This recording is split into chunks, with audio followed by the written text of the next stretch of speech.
Degan. Ibatov zo'r, Ibatovga kelavering. Yaxshi. Kayfiyat yaxshimi? Zo'r, alo. Hechmi? Tayyormizmi? Tayyormiz.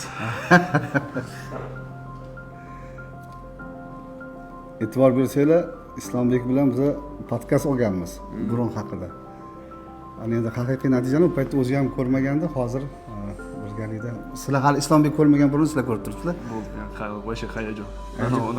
Kinolarda qilaydi, unday stil qilib kimni o'ynay qaratishadi.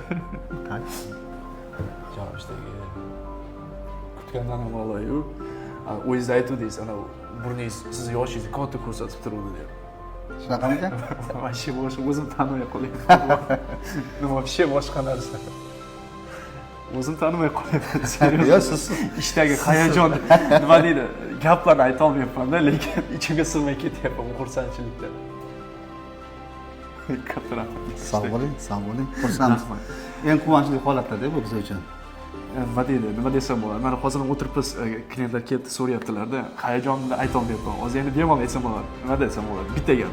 Ibatov zo'r, Ibatovga kelavering. Sog' bo'ling, rahmat. Juda xursandman bu e'tirof uchun.